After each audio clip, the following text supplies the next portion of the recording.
Thanks for everyone joining us here today. Our guest is U.S. Senator Jerry Moran, a good friend of Kansas agriculture and Kansas Farm Bureau.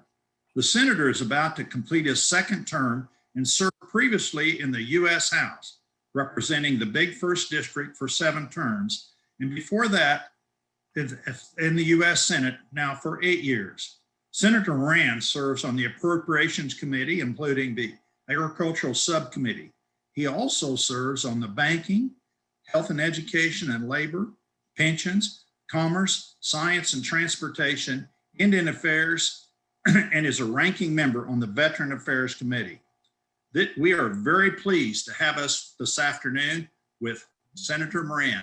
Welcome, Senator. My pleasure to be with you, Mr. President, and with fellow Farm Bureau members in Kansas. So delighted to join you and look forward to the conversation we're going to have. Tell me what you need from me and I'll try to behave accordingly.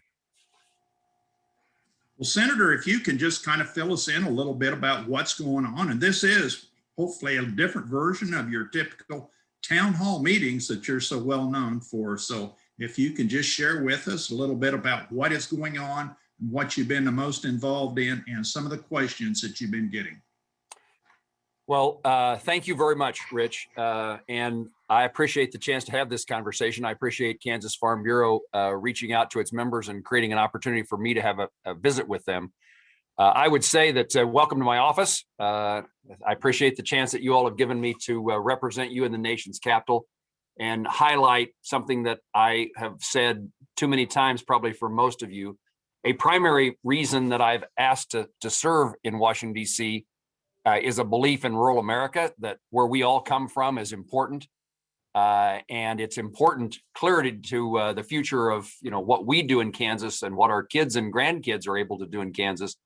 But what happens in agriculture, what happens in rural America has such a consequence on the future of our nation that while we're certainly trying to take care of Kansans in our work here, in the process of keeping rural America, the middle of the country around, we're serving the nation as well. This country is a better place, is a different place than it otherwise would be in the absence of rural folks with their values, the way they earn a living, the supplying of food, fiber, and fuel. But our country, if it was just the East Coast and the West Coast, we'd be a different country than we are today. And so we need a rural America around to last for the future, for our own sakes and for the sake of the nation. So, we continue to focus on those rural issues. Clearly, what happens in agriculture is at the top of the list. If rural Kansas is going to have a future, it is going to be because agriculture is successful, that we're earning a living, returning young people or retaining young people to the farms and communities. And so that is at the forefront. And in that regard, we are working to try to convey to Secretary Vilsack the things that are important to us. I would indicate to you that I met not too long ago with Secretary Vilsack at USDA to make certain that he knew what was important to us. And of course, this administration in particular, something important to them is related to the issues related to the environment, related to carbon capture, climate change. And our message has been unchanging with the secretary and other Biden administration officials that anything that deals with these issues need to be done in a way that is advantageous to agriculture. Do not put regulations on us. Do not penalize us. If there's things that need to be done, incentivize us to do those things. And Secretary Vilsack generally said the right things in that response to my comments to him, but that still remains to be seen, not specifically with him and USDA, but with this administration. We were so fortunate in the days of the administration of President Trump to accomplish a number of things related to concerns that we had with regulations and environmental circumstances. Waters of the United States has been so forefront for me and Farm Bureau. And the result during the Trump administration was one that was pleasing to us. The issue of lesser prairie chicken is another example. Our efforts in regard to water at Quivira. And so we have a different administration. We're going to have to find ways that we can influence them to make certain that we have the same kind of opportunity to grow our farms, to increase our production, to live the lives we lead without government intrusion in ways that it can be so damaging. So that I would say is probably the overall concern about what is transpiring in public policy issues as a result of the change from one administration to the next is what are they going to do in regard to those rules and regulations and that environmental aspect of that in particular. In addition to that, as you would know, that this administration has proposed a significant investment in infrastructure. I'm very interested in that occurring. I've been part of a group of Republican senators in particular are trying to develop a bipartisan agreement on what infrastructure is and should be in a bill. How much should that total bill cost? And thirdly, how should it be paid for?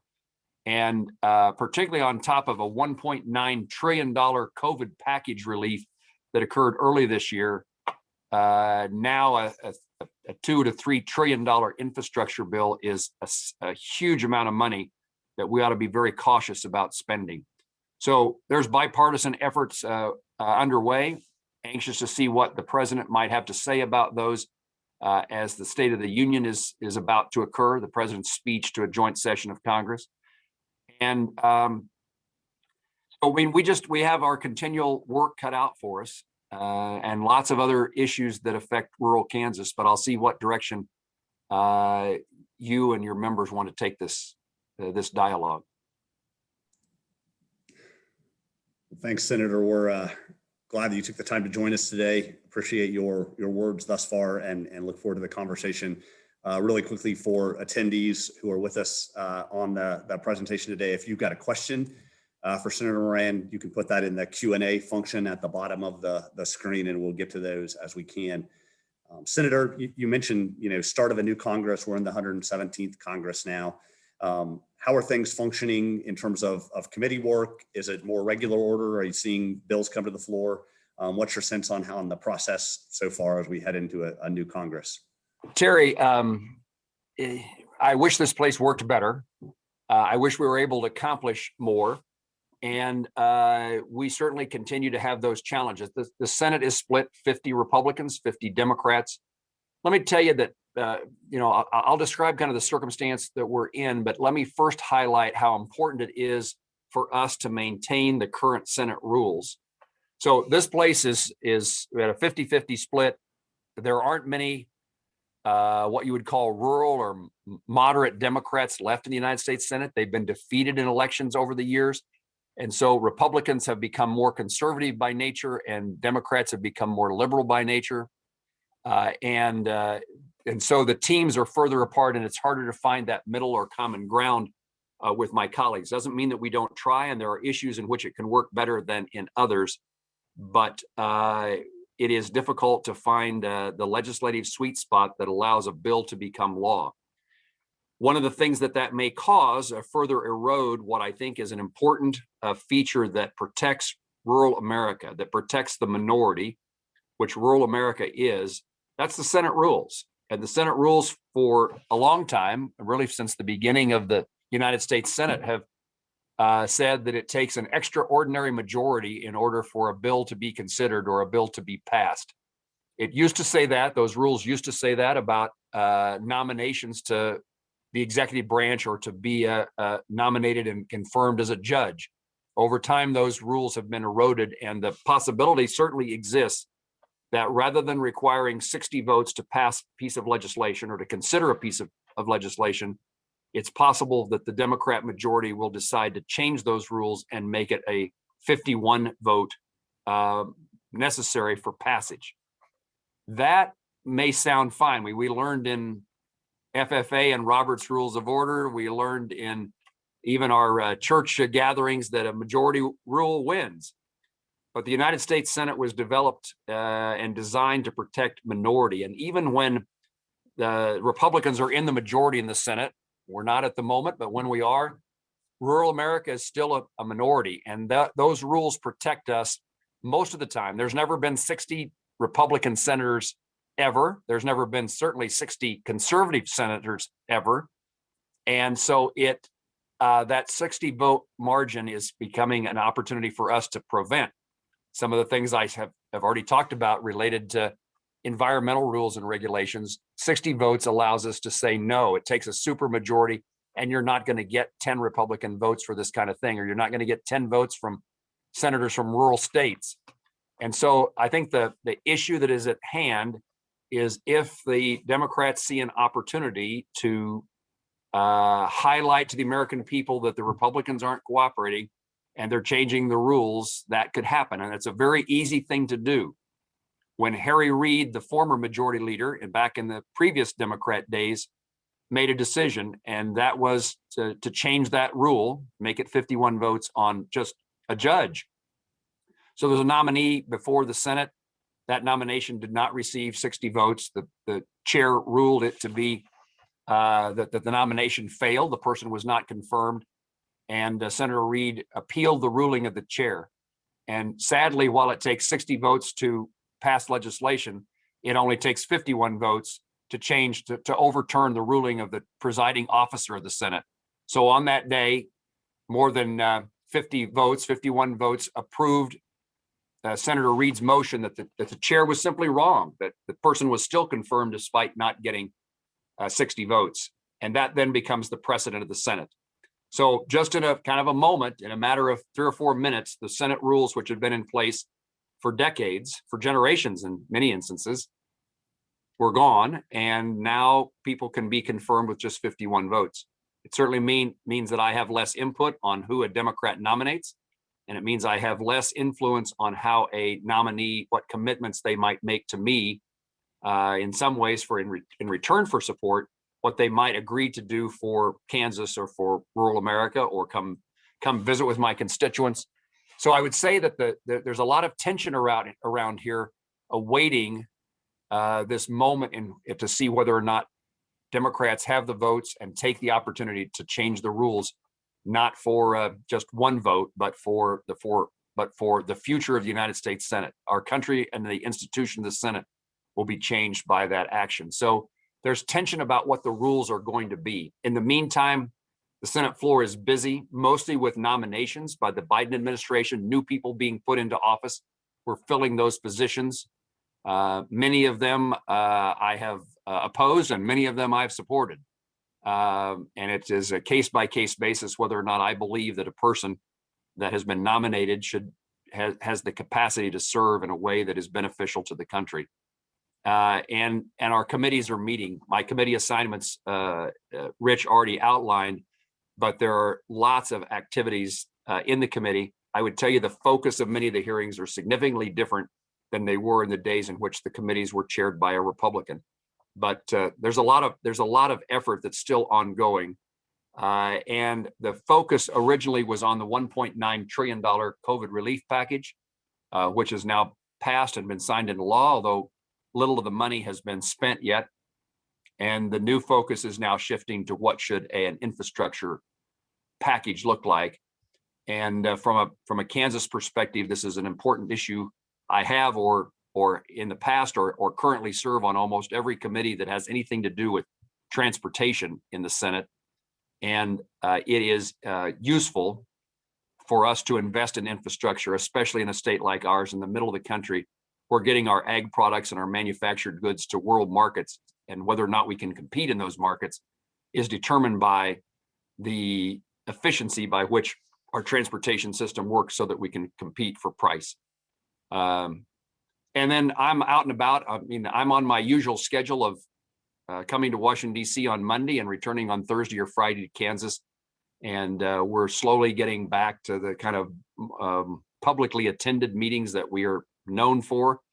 But I'm visiting organizations, civic clubs, businesses, individuals, having conversations every weekend, making sure that what I do in Washington, D.C. is compatible with what Kansans are looking for.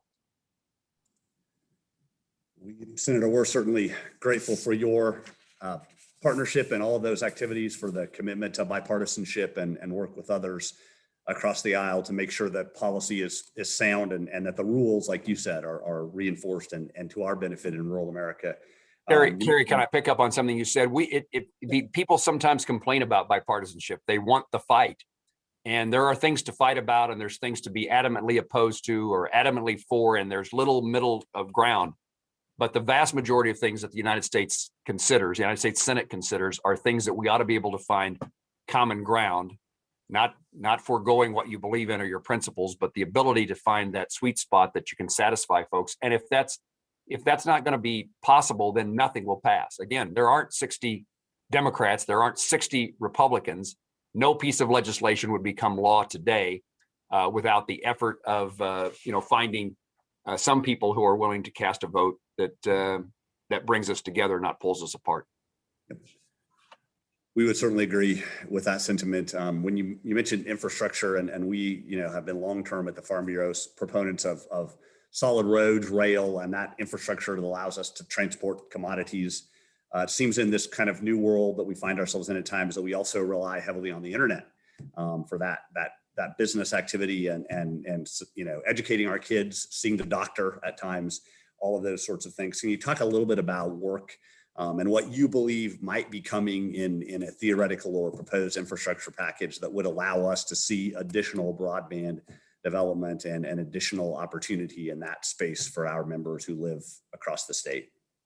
Well, Terry, the president's proposal, the administration's proposal, is a multi-trillion-dollar bill, and Republicans have countered with a multi-billion-dollar bill. The needs are great, there's no question, but the issue always is, how is it paid for? And the larger the bill is, the more difficult it is to pay for. Interesting development is that Senator Manchin, Democrat from West Virginia, has indicated that he thought the Republican bill was very appealing to him. So there is some movement there even if that's not the end result, something that may move the administration, the Democrats in the Senate, off this insistence that it be their way or no way.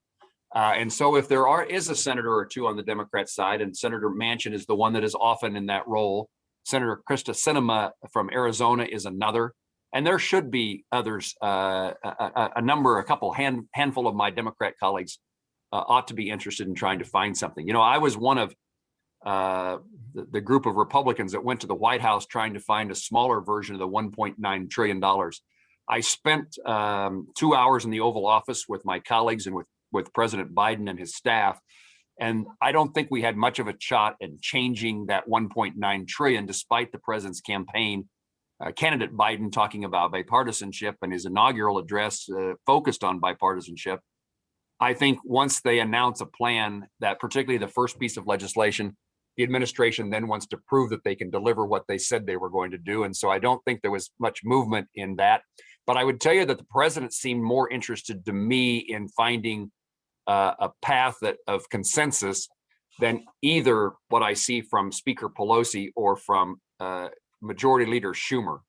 We may have a better chance of getting a consensus piece of legislation in regard to infrastructure coming from the White House than coming from my Democrat leaders in the House and Senate, where they are just used to, hand-to-hand combat on issues that are important to their progressive or liberal base.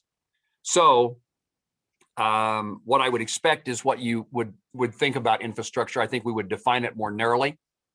Traditionally, that's road, bridges, and highways. It will be broader than that. It will be water infrastructure, sewer, airports, those kind of things that I think are hugely important to the country and its future. And I would guess that the price tag will be significantly less than what the administration suggests if it's going to pass. And one of the ways that Republicans are suggesting that it be paid for, at least in significant part, and the dollars are still being calculated, is in an unspent COVID relief money that's come to states like ours. I'm not sure that states can spend all the money that has been provided them if it is strictly restricted to spending on things that are a cost associated with COVID. But rather than allowing cities to figure out ways to call something COVID related, maybe states to figure out how to spend money on things that are not really related to recovery from COVID, but they find a way around that. Maybe it's a way to ask for infrastructure to be paid for. So the state's money for infrastructure could come in that regard. And maybe that's the match that would generally be required, often 80-20, state and local is the 20, 80% is the federal, and utilizing COVID dollars to pay for the local or state match might be a solution to getting us more bang for our buck. I think there'll be a significant look at public-private partnerships for infrastructure. And I think that it's going to be very difficult to get many Republican, if any Republican votes if the pay for is to undo the tax bill that was accomplished, that Farm Bureau was clearly interested in as it related to estate taxes, inheritance taxes. And so we want to make sure that we don't unravel the tax bill that was passed a number of years ago in the early days of the Trump administration. Lots of things still to be determined in that regard, but those issues are certainly out there. I'm glad you mentioned, Senator, the estate tax, capital gains tax, stepped up basis, kind of as a potential pay for. I'm sure you have heard that. I know we've asked our members to let you know what they think about those kinds of topics as potential pay fors for any plan. Can you just talk briefly about what you're hearing about the odds of some of those things being put on the table? We would expect potentially tomorrow night the president's scheduled to deliver his first, I guess it's a State of the Union address to Congress. Do you believe a state tax is on the table there, or more importantly, that stepped up basis activity and then even capital gains tax as part of what the administration might propose in order to pay for some of these packages? I have no doubt but what those tax items would be considered. I think that there is a belief that the estate tax is something that the changes that have occurred, either changes that increase the exclusion or reduce the rate, are things that are designed and actually just take care of wealthy people. So they're easy targets. But I can't imagine there would be the votes in the Senate, especially if the voting margin is at 60, to make those changes. And so I've been a sponsor of, I think, every piece of legislation and supported in every vote that has been related to the estate tax, whether it's raising the exclusion, lowering the rate, and in many instances sponsoring legislation to eliminate the estate tax, a tax that is collected twice on the same amount of money earned. So there's not much wiggle room in that regard. There's not a compromise to be had for me. But let me highlight for you my appreciation for stepped up basis. I think it's something that's overlooked and overlooked by people in Washington, D.C. I've taken the view and have espoused this to my colleagues that it may be more damaging to alter stepped up basis than even changing the estate tax. I mean, neither one will I want to have happen, and we will fight against either. But people don't appreciate the value of stepped up basis, and particularly as it relates to farmers and land and equipment that we don't know the basis in. What did it cost when your grandfather purchased the land? So there's paperwork issues and verifying its value, but our ability to pass on assets to our kids is so impacted by that issue of stepped up basis that it needs more attention. And I appreciate Kansas and American Farm Bureau highlighting not just protect the estate tax as it is today, but make sure that doesn't then shift people over to dealing with a change to stepped up basis. That would be a record and financial nightmare. You certainly found a crowd who would agree with everything you said about stepped up basis and all of those other tax related issues and policies. So thank you. Tax, I forgot to say, Terry, but it's so important to a growing economy. It's a way to encourage people to invest in their business, to invest in their farm, to buy equipment. All this, the way that asset is treated when it's sold has a huge consequence on whether it's ever bought. Yep. Couldn't agree more. Thank you. So while we're on the topic of spending money, something that the government has been quite prolific at recently, and oftentimes using the budget reconciliation process. Now, you serve on the Appropriations Committee, and what's your sense about return to regular order? I know you've mentioned, Senator Manchin and others sort of saying maybe we need to slow down here. We find ourselves in the spring, which is typically that budget and appropriations timeframe. Does that normal process emerge at some point in this cycle, or do we find ourselves using reconciliation multiple times to advance an agenda? Well, the value of being a member of the Appropriations Committee, it is the one area of legislation that has to pass every year, or we end up with a government shutdown. And while over the years there's been people who have advocated a government shutdown for various reasons, I've not found much benefit to anybody in shutting down government, in the sense that you end up having employees of the federal government stay home. They still get compensated. I mean, just lots of things that make no sense in the ability to provide services. While government is way too big and we provide too many things to the American people, every school board in Kansas, every city, every county pass a budget every year, and then they spend money in accordance with that budget. And the United States Congress should be no different, no less than that. It's the fundamental thing that's embarrassing if we can't do. And so I think that we'll be in a position in which we are appropriating 12 appropriation bills in the regular order. But Terry, you highlight an issue. I mean, every year we've had challenges in getting that done. We've been successful for the last several, and I hope we're on a series of, our committee and its leaders, both Senator Leahy and Senator Shelby, Democrat chairman, Republican ranking member, are pretty well committed to working together to get us an appropriation bill. My subcommittee that I chaired until the Republicans lost the majority is now chaired by Senator Shaheen of New Hampshire.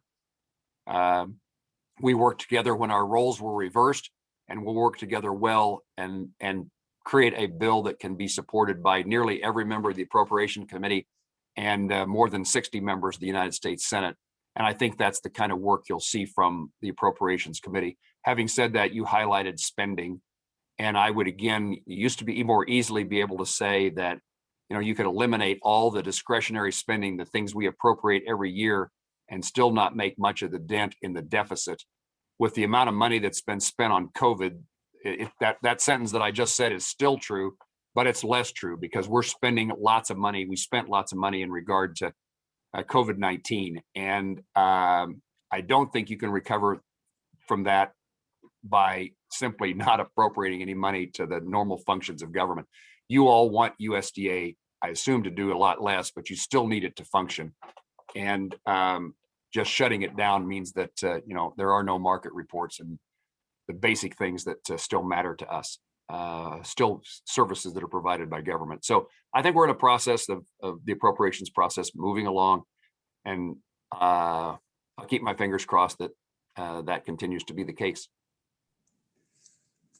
Us too. We would love to see that regular order emerge. You mentioned USDA. I've got a couple of questions from our members about that. The first one being this, you may have noted last week there was an announcement by the agency to, as part of their environmental conservation sustainability efforts, to expand the CRP program using additional acres that were authorized in the last farm bill, but also in potentially increasing rental rates for those acres that are eligible for the program.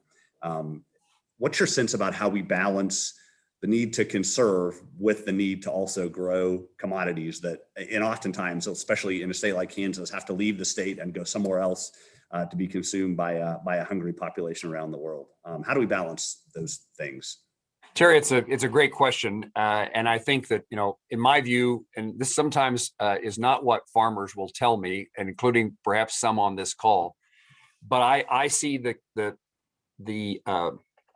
programs related to setting aside acres and planting grass as a conservation program, not a supply management tool.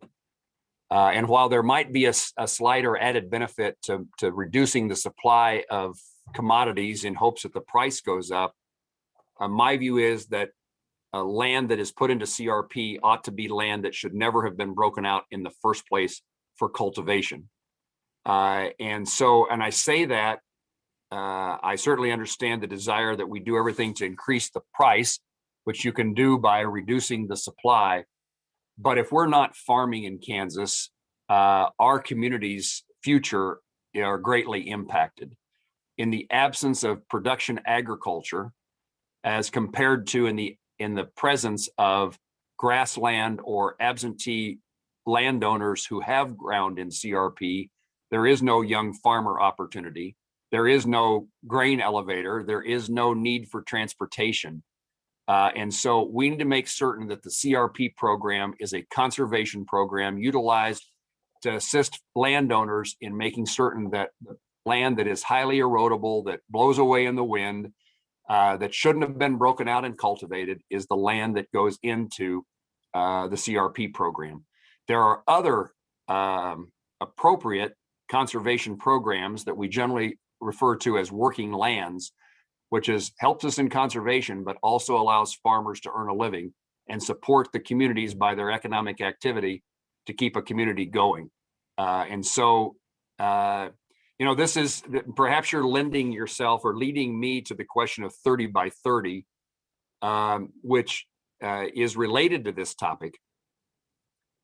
And again, we are strongly opposed to 30 by 30. We are not interested in having more idle land for the purposes of just having idle land. Work with us, work with our landowners on conservation programs that allow them to raise cattle or feed cattle, to cultivate, to earn a living. Do not set aside land. And in Kansas, it'd be a terribly damaging thing. I remember, I don't know what year it was, back in my house days, we had about 8 years of a drought in Southwest Kansas. Just never seemed to come to an end. We spent a lot of time trying to get a crop insurance program that was viable in those kind of eras in which the base was never anything that you could earn a living off of. And I remember farmers coming to me in Southwest Kansas to say, get us a CRP program that gets us out of irrigation farming. And I understand the circumstance that those farmers were in, but the consequences of us not farming irrigation or dry land means that there is no grocery store, there is no hardware store. It means the demise of the communities that dot our state and that are so important to us as who we are as Kansans and Americans. And we lose a lot if there's some national effort to take land out of production. And particularly if the program is to set aside, purchase, more national sites. We're fortunate in Kansas to have a minimum amount of public federal lands. And we need to create opportunities for the private sector, the private lands to prosper, not take land away from our landowners. So we'll continue. We've notified the president started this path, and we've worked hard to make sure the president knows it makes no sense to us and to Kansans to pursue this set aside of additional acres of land. You were subtle and you didn't mention 30 by 30. I was slow in thinking about how CRP relates to that. Thanks for answering that question. I think you might have read the Farm Bureau policy book on that answer, Senator. So we're glad to know you have the same thoughts that our grassroots members do across the country on working lands and privately owned lands and that private property right kind of aspect of things. Let me ask you another USDA question that came in from the chat a minute ago. In the last administration, there was an effort to sort of decentralize the agency Kansas City was the site that received ERS and NIFA offices locations. Do you anticipate that move to decentralize to continue? Do you think Kansas City will keep those two sub-agencies? Do you see that trend shifting in a way that is different because of a different administration? Terry, that's one of the first conversations that I had, in addition to the one we talked about with Secretary Vilsack. The major conversation was, don't regulate us out of business, incentivize us if you're going to head down an environmental path, and be common sense and sound science. The second part of that conversation was, I'll give you the third. The third was NBAF. The second part of that conversation was this topic. We are pleased that the employees that USDA has headquartered its two agencies, NIFA and ERS in Kansas City.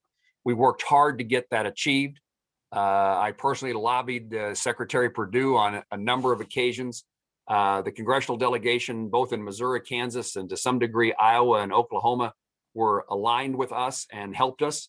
And it was a great decision and a great opportunity for us.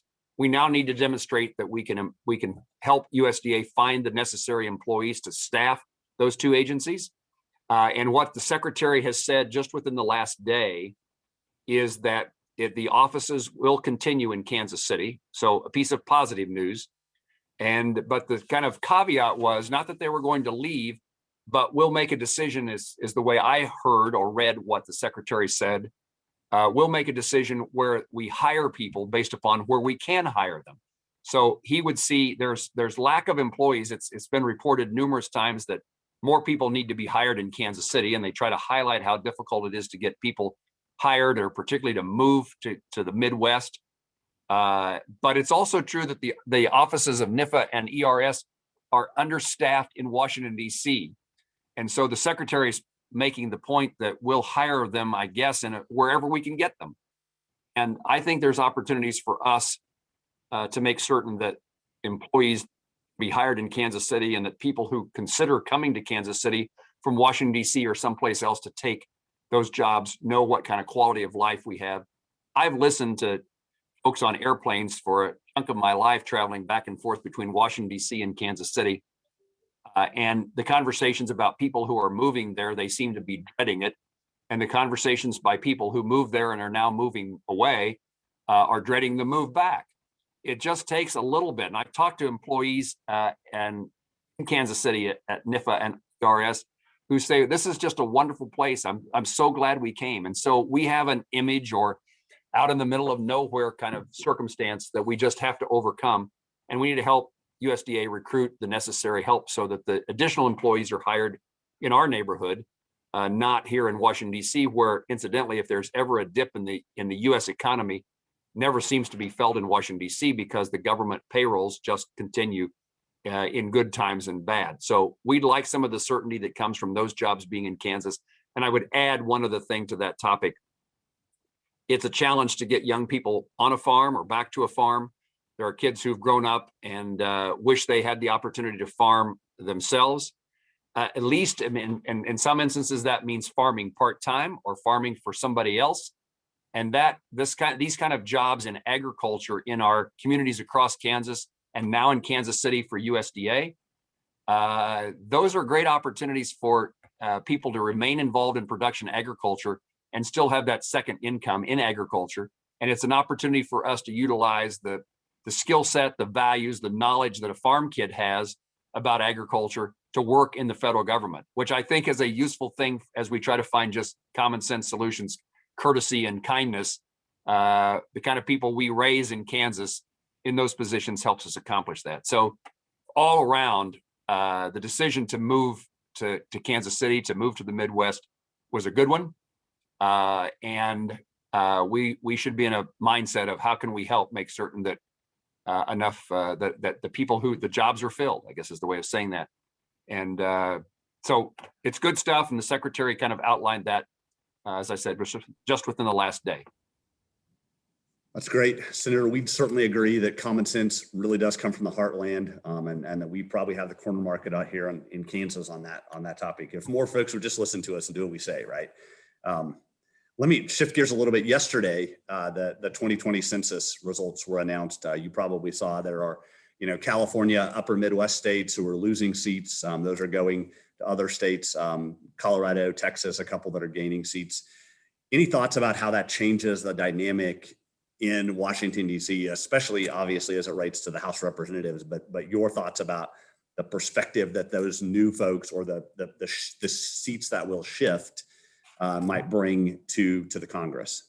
Well, first of all, I would say that the states that are losing representation, I would highlight California, are the states that people are making a decision about quality of life, about rules and regulations, about what role government should play in their lives. And what I like about that is it confirms the view that many of us have, that I certainly have, about the role of government and trying to minimize its engagement, its enforcement, its intrusion into the lives of everyday people.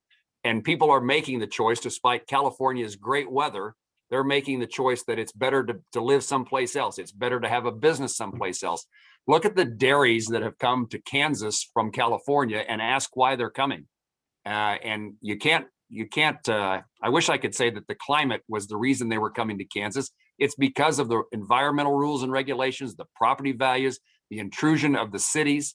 And so people are looking, and I think COVID-19 creates an opportunity for rural America, the middle of the country, to attract citizens who are worried about the congestion of people that exists elsewhere. So there's opportunities, and again, the shifting apportionment numbers confirmed to me that there is still a belief in America that we're better off with less government, not more. I would say that it changes we're always for more representation from rural places, but my rural colleagues, I talked to one of the senators from Texas today, and who is coming from California or elsewhere to Texas, and what does that change? What does it do to change their politics? So there is the question of does it change the nature of a state? We as Kansans, I think, can see the increasing populations in Colorado, as Colorado now being a different state than it was certainly when I grew up in Western Kansas as their neighbor. And so we want people to come. We hope they're coming and are coming because they appreciate our values, our culture, our way of looking at things. While it's, change can be good, and we want some diversity in our state. We're glad to have people find us because they find us to be acceptable and agreeable. So the changes are occurring in Kansas. I mean, the good news is that we are not losing a seat. I'm old enough to remember when we had, I don't know, 3 or 4 more House members than we have today in the United States, U.S. House of Representatives. And then the Kansas legislature this year, with those numbers, once those numbers are confirmed, will then draw new maps that determine the congressional districts for our state, the legislative House and state Senate seats. And so a lot is determined by those numbers that are being developed now and will be confirmed before too many more months go down the road. Definitely true. Lots of work ahead in terms of how the workings of government are laid out and functioned in terms of those elected offices. So we would certainly agree there. Let me shift gears a little bit, and let me quickly remind the audience that if you've got a question, click the Q&A box at the bottom of the screen and just type it in, and the senators running out of time here. So if there's something on your mind, you better get it in there quick, because we're going to have to send them to the floor to make some votes here quickly. The vote has been called. Okay. That's the countdown clock has begun then. Let me ask this question while we're waiting on folks though. So the last 12 to 15 months in the nation have been somewhat tumultuous. We started, with a global pandemic, inserted over the course of time several rounds of riots in cities around the country. There were historic elections in lots of states, followed by a decent amount of unrest and uncertainty, certainly in the nation's capital. What's your sense about the health of the nation? Mentally, emotionally, but also just politically. And then what are ways how do you see us as Kansans and folks who live in the middle of the country leading the country in a way that has folks look to the future in a positive way? Well, Terry, in many ways, I hate this question, although I think probably traditionally it would be thought of as a softball question. How are things going? And the response you always want to give is things are good. I'm optimistic.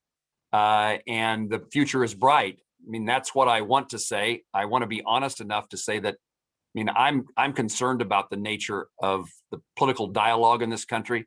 I'm concerned about the lack of civility between people in Kansas and across the country. I've always said it to my colleagues here, we have a lot to learn from Kansans or small town folks.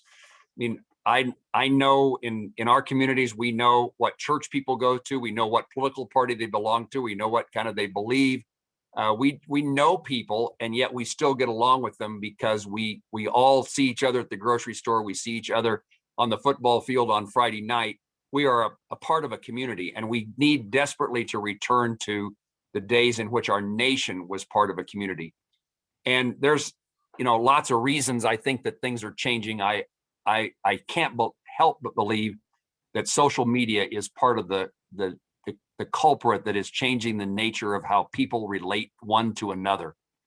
I just would encourage folks that it is, well, let me say it this way. This will sound perhaps odd from me, coming from me, but politics, elections, who we vote for, what Vote FBF does, those things are very important. I'm not discouraging people from studying candidates and making decisions who they should vote for. But I think in too many instances, our lives have now been consumed by politics. And that's something that does divide us. And I just would encourage people to engage in, join your county farm bureau board, get involved in your church, rejoin the Lions Club, go pick up trash and work with the Chamber of Commerce. Do the things in our communities that are important for pulling us together and solving problems, and get off of social media in which the fight or debate is just generates animosity between people. We need a revival, and I use that in a religious sense, but I'll use it in any other sense if that makes people more comfortable. We need a revival in this country in which we are caring for each other, working on each other's behalf, trying to resolve differences, not create them. I know in politics, it's sometimes easier to garner support if you're the person that's throwing the punch. And there are times, I suppose, in which it's absolutely, I don't know that I'd use the phrase throw a punch. There's absolutely times in which there is little opportunity to say that you're going to concede something. But if your whole method of politics is dividing your constituents and showing that you're the one that's fighting, again, it's just so hard for us to get together. And we're a special group of people, Americans. We're special as Kansans. We care about our neighbors. We believe in each other. We want to succeed.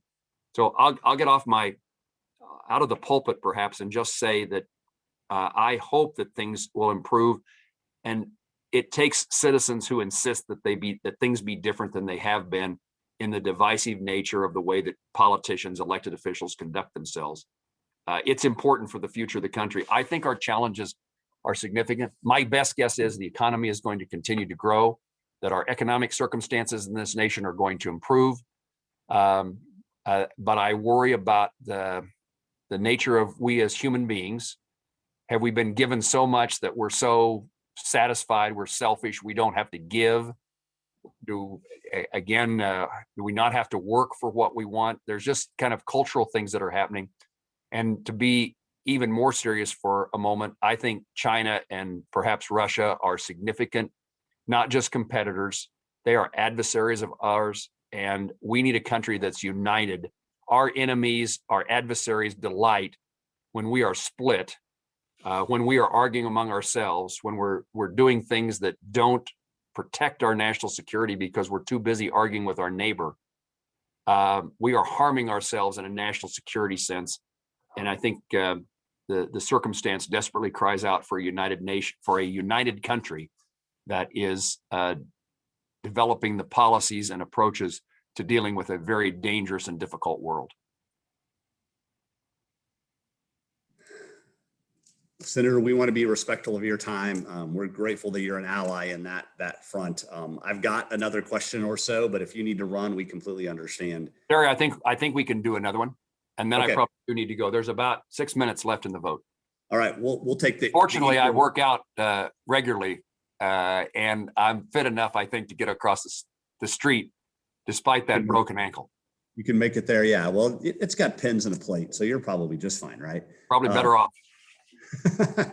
Let me ask this really quick. There have been lately some rumors and attempts, we have caught wind of them on social media and other places you mentioned, to disrupt the funding stream for the NBAF. That's the federal lab here in Manhattan that's nearly, I can look at it at the windows here. It's nearly 90% complete. It looks like. I know you toured recently and can probably report on that. What's the state of funding there? Are there threats that are real or just perceived that might come into play in terms of how that lab gets stood up and functions? Terry, this is a significant asset for Kansas and for America. It's a $1.25 billion project. It is close to completion. There's work still to be done and a certification process yet to occur. And there was some effort, I guess, generated really starting in one location to raised the issue of the safety and soundness of InBath. And I mean, my view in part is, where would you want this in the country but a place that understands the livestock industry, would do everything it can to protect it. And we clearly had competitors for the location of InBath who ultimately sued sued the courts to get a different outcome in the process.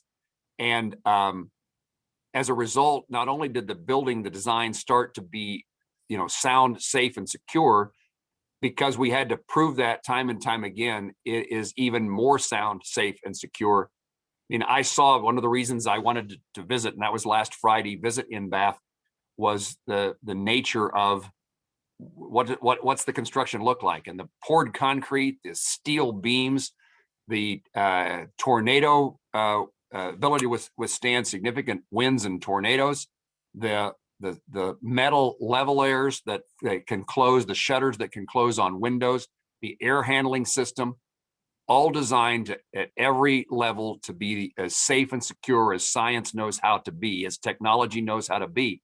Does that mean, like anything else, that doesn't mean that everything is just absolutely no risk, but doing nothing and not having InBath do the research increases the risk of damage to our food supply system and our own personal health. So where there are still risks involved with having InBath in the country, but there are a significant risk. Now, do we want to rely, as we did, on personal protection equipment for in times of a crisis, that the science based upon that we base our decisions on comes from someplace outside the United States, or do we want to have a laboratory here in the US? And my view is the answer is we are safer with a laboratory here than relying upon some foreign country's research to tell us what the truth is. So there'll be a lot of certification that still goes forward, but everything I know suggests that every step has been taken to make certain that that facility is safe, sound, and secure, and ultimately in a position to protect the agricultural economy from a national disaster. Great. Well, thank you, sir. We very much appreciate your partnership and your time today. Thanks for joining our members. To those of you on the line here today who some of you may be joining from the tractor because it's prime planting weather in some parts of the state today, we're grateful that you took the time. Let me turn it back to President Feltz for closing comments, and Senator, we'll make sure you get to that vote on time. Thank you very much for being here today. Thank you, Terry. Thank you very much, Senator. And we're very pleased you was able to join us here this afternoon on this virtual town hall. We know you always appreciate doing that, and in person's much better. But also your constituents very much appreciate what you do and the outreach to them and hearing their opinions on the issues and to answer some of their questions. In saying that, I know you're a believer in take common sense approach to things. Your constituents appreciate that. And we at Kansas Farm Bureau do also appreciate the communications and that approach. Thank you very much. Appreciate you being with us this afternoon. Thank you. My relationship with you, Mr. President, and Kansas Farm Bureau is one of the most important, and I'm glad it's so strong, and I look forward to making sure that's always the case. Thank you again. Thanks. I'm gonna run vote. Thanks, everybody. Thanks for joining us. And if you missed, feel free to call, write, email, see me on the street. We'll have a person-to-person conversation, and grateful to all of you. Thanks.